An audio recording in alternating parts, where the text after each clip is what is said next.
Hi hello friends, ಎಲ್ರಿಗೂ ನನ್ನ ನಮಸ್ಕಾರ. ನಮ್ಮ ಚಾನಲ್ಗೆ ಸ್ವಾಗತ ಸುಸ್ವಾಗತ. ನಾನು ಇಲ್ಲಿ ಒಂದು ಹೊಸ ರೆಸಿಪಿನ ಮಾಡ್ತಾ ಇದ್ದೀನಿ. ಅದನ್ನು ನಾನು ಯೂಟ್ಯೂಬ್ಗೆ ಹಾಕಬೇಕು ಅಂತ ಹೇಳಿ ಡಿಸೈಡ್ ಮಾಡಿದೆ. ತುಂಬಾ ಚೆನ್ನಾಗಿರುತ್ತೆ.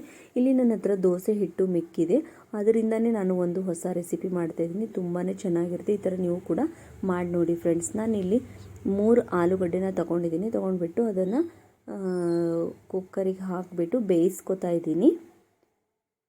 ನೋಡಿ, ಇದು ಒಂದು 4 ವಿಸಿಲ್ ಆದರೆ ಸಾಕು. ಇವಾಗಿದು ಬೆಂದಿದೆ. ಇವಾಗ ನಾನು ಆಲೂಗಡ್ಡೆನ ತೆಗೆದುಕೊಳ್ತಾ ಇದ್ದೀನಿ.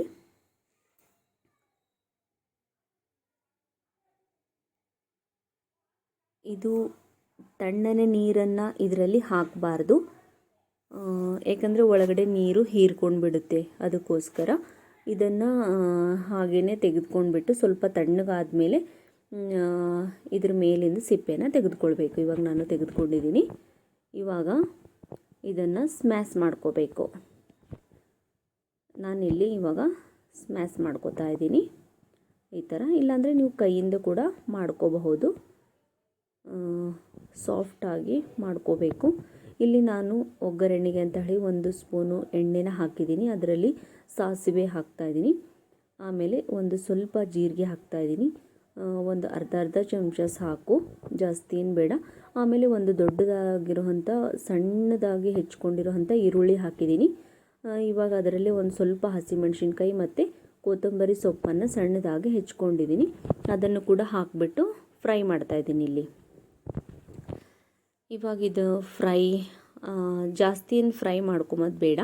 ಇವಾಗ ಇದರಲ್ಲಿ ನಾನು ಸ್ವಲ್ಪ ಅರಿಶಿನ ಮತ್ತು ಉಪ್ಪು ಹಾಕಿದ್ದೀನಿ. ಇವಾಗ ನಾನು ಸ್ಮ್ಯಾಶ್ ಮಾಡ್ಕೊಂಡಿದ್ದೆಲ್ಲ ಆಲೂಗಡ್ಡೆ, ಅದನ್ನು ಕೂಡ ನಾನು ಇದರಲ್ಲಿ ಸೇರಿಸ್ಕೊತಾ ಇದ್ದೀನಿ. ಇವಾಗ ಸೇರಿಸ್ಕೊಂಡ್ಬಿಟ್ಟು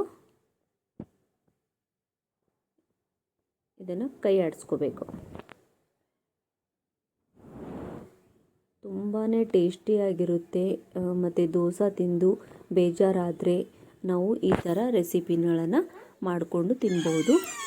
ಟಿಫಿನ್ ಬಾಕ್ಸಿಗೆ ಕೂಡ ನೀವು ಕೊಡಬಹುದು. ತುಂಬಾ ಚೆನ್ನಾಗಿರುತ್ತೆ. ಇವಾಗ ನೋಡಿ, ಇದು ಆಗಿದೆ. ಇಷ್ಟೇ ಇದರಲ್ಲಿ ಹಾಕಿರೋದು.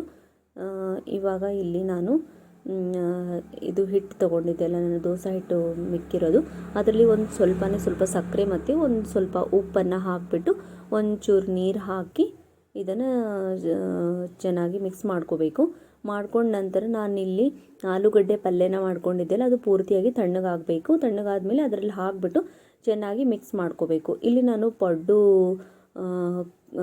ಹೆಂಚನ್ನು ಇಟ್ಟಿದ್ದೀನಿ. ಇವಾಗ ಅದಕ್ಕೆ ಒಂದು ಸ್ವಲ್ಪ ಎಣ್ಣೆನ ಸವರ್ಕೋತಾ ಇದ್ದೀನಿ ಎಲ್ಲಕ್ಕೂ. ನೋಡಿ ಈ ಥರ. ಇಲ್ಲಾಂದರೆ ನೀವು ಚಮಚದಿಂದ ಒಂದೊಂದು ಡ್ರಾಪು 2 ಡ್ರಾಪು ಕೂಡ ಹಾಕೋಬಹುದು. ಇವಾಗ ನೋಡಿ, ಇಲ್ಲಿ ಮಿಕ್ಸ್ ಮಾಡ್ಕೊಂಡಿದ್ದೀನಿ. ಪಲ್ಯ ಪೂರ್ತಿ ತಣ್ಣಗಾದ ಮೇಲೆ ನಾವು ಹಿಟ್ಟಲ್ಲಿ ಕಲಿಸ್ಕೋಬೇಕು. ಇದನ್ನು ನೆನಪಿಟ್ಕೋಬೇಕು. ಇವಾಗ ಇದರಲ್ಲಿ ನಾನು ಹಾಕ್ತಾಯಿದ್ದೀನಿ. ಇದು ಬ್ಯಾಟರು, ಈ ಪಡ್ಡು ತಟ್ಟೆ ಇದೆಯಲ್ಲ, ಅದರಲ್ಲಿ ಹಾಕ್ತಾಯಿದ್ದೀನಿ. ಎಲ್ಲದಕ್ಕೂ ಹಾಕೋಬೇಕು. ನೋಡಿ, ಇವಾಗ ಹಾಕ್ಕೊಂಡಾಯಿತು. ಆಮೇಲೆ ಒಂದು ಸ್ವಲ್ಪ ಮೇಲೆ ಎಣ್ಣೆನ ಹಾಕ್ಕೋಬೇಕು. ಇವಾಗ ಒಂದು ಸ್ವಲ್ಪ ಮುಚ್ಚಿಡಬೇಕು ಇದಕ್ಕೆ. ನೋಡಿ, ಈ ಥರ ಆದಮೇಲೆ ನಾವು ಚಮಚದಿಂದ ತಿರುಗಿಕೊಳ್ಬೇಕು ಈ ಥರ. ನೋಡಿ, ಕಲರ್ ಯಾವ ಥರ ಬಂದಿದೆ ಅಂತ. ನೋಡೋಕ್ಕೂ ಎಷ್ಟು ಚೆನ್ನಾಗಿರುತ್ತೋ, ತಿನ್ನೋದಕ್ಕೂ ಕೂಡ ಅಷ್ಟೇ ಚೆನ್ನಾಗಿರುತ್ತೆ ನೋಡಿ. ಮತ್ತು ಬೇಗನೆ ಆಗಿಬಿಡುತ್ತೆ. ಇವಾಗ ಒಂದಿನ ದೋಸೆ ಮಾಡ್ತೀವಿ ಅಂದರೆ ಒಂದು ಸ್ವಲ್ಪನಾದರೂ ಹಿಟ್ಟು ಮಿಕ್ಕುತ್ತೆ ಅಲ್ವಾ. ಆದ್ದರಿಂದ ನಾವು ಈ ಥರ ಮಾಡ್ಕೋಬೇಕು.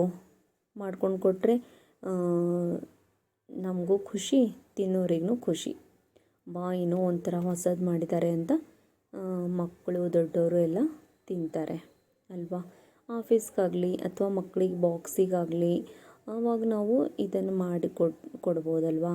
ಹಾಗೆ ನೋಡಿ, ಇವಾಗ ಹೈ ಫ್ಲೇಮ್ ಏನು ಇಟ್ಕೊಳ್ಬಾರ್ದು, ಒಂದು ಸ್ವಲ್ಪ ಮೀಡಿಯಮ್ ಆಗಿ ಇಟ್ಕೋಬೇಕು.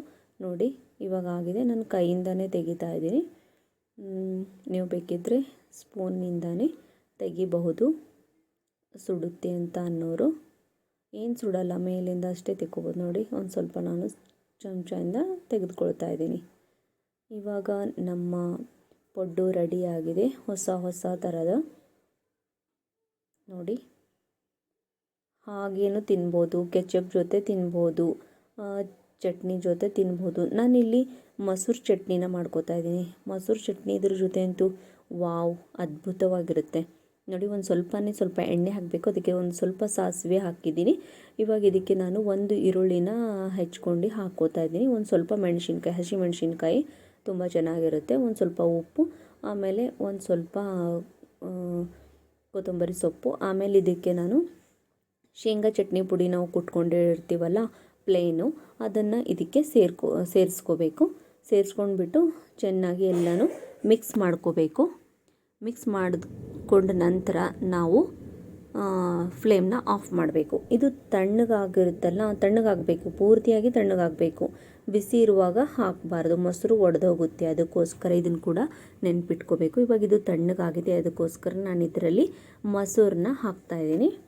ನೋಡಿ, ಇವಾಗ ಮಿಕ್ಸ್ ಮಾಡ್ಕೊಂಡಿದ್ದೀನಿ. ಮೊಸರು ಜೊತೆ ತಿಂತಾ ಇದ್ದರೆ ಸೂಪರಾಗಿರುತ್ತೆ. ಮೊಸರು ಬೇಡ, ನಮಗೆ ಇಷ್ಟ ಇಲ್ಲ ಅಂತ ಅನ್ನೋರು ಚಟ್ನಿ ಜೊತೆ ತಿನ್ಬೋದು. ಆದರೆ ಮೊಸರು ಜೊತೆ ನೀವು ತಿಂದು ನೋಡಿ ಫ್ರೆಂಡ್ಸ್, ಈ ಥರ ಮೊಸರು ಮಾಡ್ಕೊಂಡ್ಬಿಟ್ಟು ನೀವು ತಿಂದರೆ ಮತ್ತೆ ಖಂಡಿತವಾಗ್ಲೂ ಇದನ್ನು ನೀವು ಮಾಡೇ ಮಾಡ್ತೀರಾ.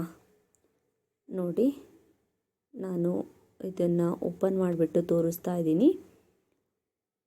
ಆಮೇಲೆ ನಾನು ಇದು ಒಂದು ತುತ್ತನ್ನ ತಿಂತಾಯಿದ್ದೀನಿ, ತಿಂದು ಟೇಸ್ಟ್ ನೋಡ್ತಾ ಇದ್ದೀನಿ. ತುಂಬ ಅಂದರೆ ತುಂಬಾ ಚೆನ್ನಾಗಿದೆ, ಸೂಪರ್. ಹಾಗೆ ನನ್ನ ಚಾನಲ್ಗೆ ಸಬ್ಸ್ಕ್ರೈಬ್ ಮಾಡಿ, ಲೈಕ್ ಮಾಡಿ ಮತ್ತು ಶೇರ್ ಮಾಡಿ, ಕಮೆಂಟ್ ಮಾಡೋದನ್ನು ಮರಿಬೇಡಿ.